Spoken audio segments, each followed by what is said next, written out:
Last night, 2 children were shot and killed. I was woken up at 11 o'clock at night, and I went to the hospital and left at 1 a.m. I share the community's outrage, the senseless violence, and gross indifference to human life. I'm confident that the Trenton Police and the Mercer County Prosecutor's Office will be thoroughly investigating this horrendous crime, and that we have to do better. And I think the message really needs to go out to the younger generation, and that they have to decide what kind of city they want to inherit, and we have to find ways to avoid gang violence and also resolving differences in the neighborhood. This crime is still under investigation. The short end is that we just don't know what happened. Police are piecing that together, but we really need to gather as a community. These senseless violence just can't continue, whether it's COVID or not related. We have to do better at cooperating with the police and finding end of our conflicts, especially between neighborhoods that lead to violence like this. The bottom line is the children did not deserve to be at the other end of a barrel, and we have to do better as a community to make sure that this does not happen again. Unfortunately, because of so much indifference and evilness in this world, we have to brace ourselves and prevent as much violence as we can. All our neighborhoods deserve to be in safe neighborhoods. All our children deserve to be in a place of peace and non-conflict, so that they can prosper as well. But this is just as a message to the next generation that is going to inherit a city, and we have to do more to prevent further violence from escalating in the city. I'll turn it over to Police Director Sheila Coley. Thank you, Mayor. First, I want to extend my condolences to the Perez family. As the mayor said, this should not happen to any of our youth. I just don't know what is next for our youth. We had a 12-year-old that was shot on the playground where she should have felt safe. Now we have an 8-year-old and a 16-year-old that were killed in their home. What is next? What is next? As a police department, we are out there doing what we're supposed to be doing. We are the enforcement branch, as you all know. We've moved into the arena of trying to prevent as many crimes as possible, but even on the enforcement end, our enforcement is lacking, and I will say that. And yes, it was COVID-driven. Last year, this same time, we had made over 5,000 arrests. This year, we've only made 3,100 arrests, because there was a period of time where we were not allowed to arrest people. And during that time, crime was allowed to flourish in the city. Once we were able to make arrests again, unfortunately, the crime had already started to rise. We've been trying to play catch up ever since then. I'm proud of the work that the men and the women of the Trenton Police Department do on a daily basis. But I agree with the residents, we could do so much more. And I'm asking and demanding so much more from them. If this city is going to turn around and become safe, it won't just be because of the actions or the non-actions of the Trenton Police Department.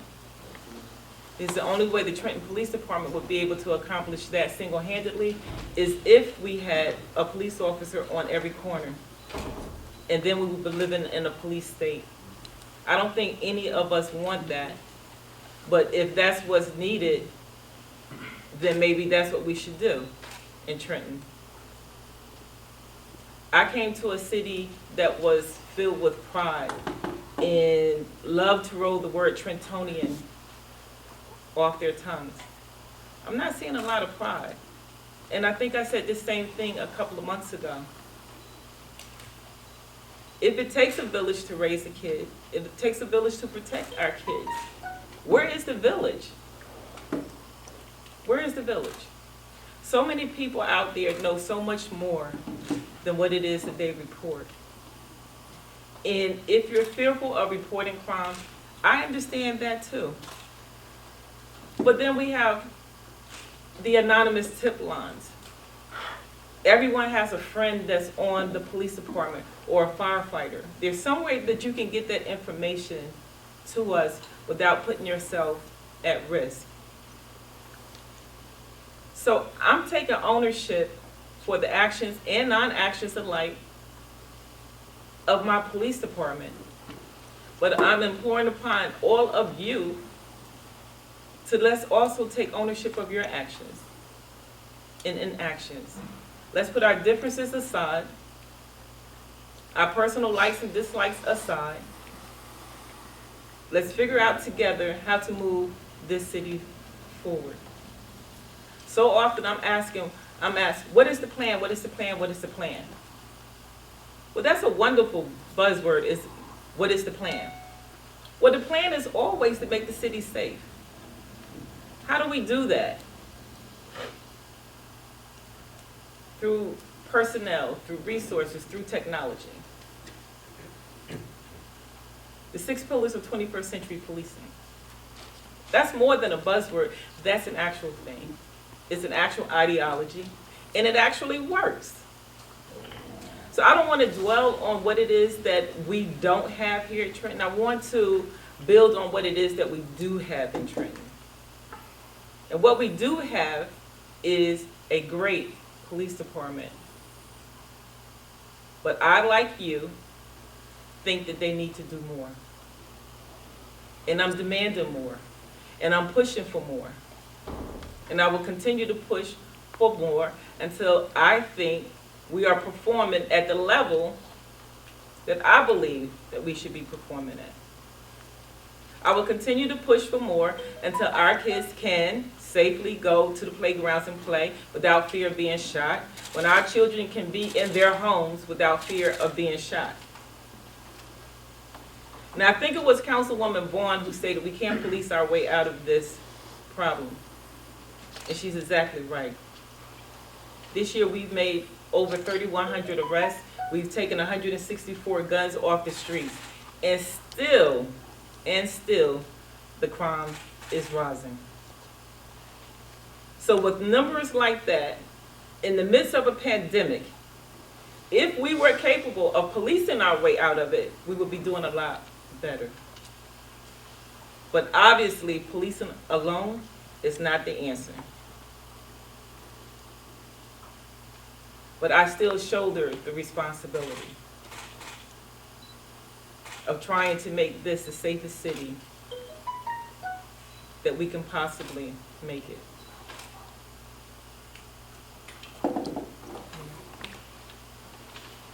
Anyone have any questions? Director Coley, what are you demanding of your officers? I am demanding my officers to stop riding past crime. I know from the month of March until the month of June, we were told not to engage, not to make arrests unless we absolutely had to. I am telling them that is no longer the standard. If you see a crime, big or small, because that's how we win this, big or small, you are to get out of your car, you are to take an action. And if I see, or if anything is reported to me, that an officer rode by a crime, an incident, or any type of violation, and there's physical proof of that, then discipline will be attached. This is no longer a time when we can ride by like we don't see the crime. I ride these streets every day that I'm at work just to see what's going on and to see what my officers are doing. And I come back to this office, headquarters, quite often not satisfied with what I see, and then heads start to roll. And then we get it rolling again. And I will do that each and every day. I'm constantly moving people around so that I can get the best officer in the best position to best serve this city. Not because you're friends of someone, not because somebody looked at you and decided that you deserve something, but because I think you can deliver the best service to the city. Mayor, have you spoken to the Perez family? Do you know how they're doing right now? I've not spoken to them when I was in the hospital. They were not there. I know that they spent time with the Mercer County Prosecutor's office, and I wanted to give them time to grieve, but I make it a practice of visiting each family that has been affected by gun violence in this city. Can you tell us anything about the two victims? Were they in the Trenton, I assume they're in the Trenton School District? Do you know what schools they went to, that type of stuff? I do not know the schools, but I do know that there was some type of family outing before the shooting. Whether that's related or not, that remains to be seen, and the police are with the prosecutor's office investigating that. What kind of family outing? And where was it at? It was in front of the house. Oh, how long before the shooting? It's still under investigation. We're still piecing most of those facts together the best way that we can. And in terms of the schools that that they attended, we do have our community service supervisor, Sergeant Lamon, out there contacting the Board of Ed to find out what schools they attend and to see if there's any services that Trenton Police Department can offer the Board of Ed to assist the other kids that would have known these two boys. Director, I was out there and the scene didn't make sense. There was only one bullet hole in the window. As best as you, can you kind of give us play by? Yeah, reporting time right now, we believe that there were at least 6 shots fired. As you stated, one actually went through the window, but it would not make sense if only one bullet went through the window with 2 victims struck. So these are the things that we're still piecing together to try to make sense of. And I wouldn't want to elaborate any more than that because it's now being investigated by the Mercer County Prosecutor's Office and not Trenton Police. So I wouldn't want to say anything that would interfere with their investigation. Can you tell me what determines the press conference? We've had 3 double homicides and 2 others, they were all teenagers. One was a senior just graduated from Trenton High School. No press conference. What determines you sitting up there and fielding questions about violence and crime in the city of Trenton? I don't know that if there's one particular reason or not as to why we have a press conference for some things and sometimes we don't. I don't think that we have a protocol set for that. But all those other lives matter, right, Director? every life that has been lost in this city, every person that has been affected by gun violence in this city matters.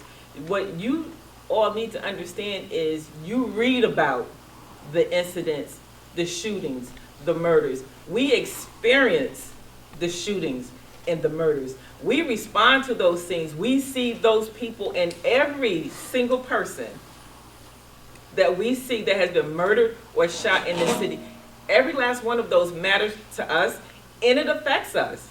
So we're not oblivious because this person got shot and so we don't care. No, that's not how it works here. We're looking at human beings with bullet holes, and some of them die. It affects all of us, each and every one of them. Just for the record, Director, I live here. Lived here for 35 years. It impacts me too. And it's getting tiring of coming down here and listening to all this. So for the record, I live here. Do you have suspects? Are you holding anybody? Have you spoken to anybody? What do you know about this particular strike? Well, these particular homicides, as far as I know, there are no suspects in custody at this time. The Mercer County Prosecutor's Office has been working the homicide since 11 o'clock last night, and they're still gathering information, but no suspects in custody at this time. And to my knowledge, no suspects have been identified. Was this a on-foot suspect or was this a drive-by? Do you know? What we believe is, fair thing to say is that it was not a drive-by because it was a close range from the window. How many shots fired? You know? Based on the crime scene, we believe 6. Caliber of the weapon? I'm sorry, it just went out right up my head. I'm sorry. I don't want to guess at this time because I don't want to give out the wrong information. Why do you believe the home was targeted? Did you say the home was targeted? Well, I'm sorry, but if somebody ran to a window, I believe that falls in the definition of targeted. I'm sorry, again, the victims, where were they positioned in the home? I know they were in the upper level, but where were they positioned in the home? I'm sorry. I believe it was the kitchen. Victims, I believe the report that I read said the kitchen, yes. And how many times was each victim struck? Once. Where were they struck? Once. The 16-year-old was struck once in the chest, and the 8-year-old was struck once in the neck. Particular crime was, there was at least a 3 to 4 month period where we were not making arrests due to the pandemic. And I strongly believe that that's, and the charts prove it to be true, that that's when our crime started to rise. Once we were able to start making arrests again, it was like we were trying to get our arms back around a bear, and we're still trying to catch up. And I believe that that 4 month period when we were not able to make arrests, and on top of that, the number of parolees and people on probation that were released early due to the pandemic back into the area and are not being properly supervised, all of that add to the increase of violence and with our inability to make arrests at the time. Can you point to a single arrest you made of a person paroled early or released early? At least 3 were involved in one being a shooter and 2 being victims of shootings. You Are we at 3 to 4 37 months. homicides yet? We have not reached that, I don't believe. Yeah, 3 to 4 months of not making arrests. Which months were those?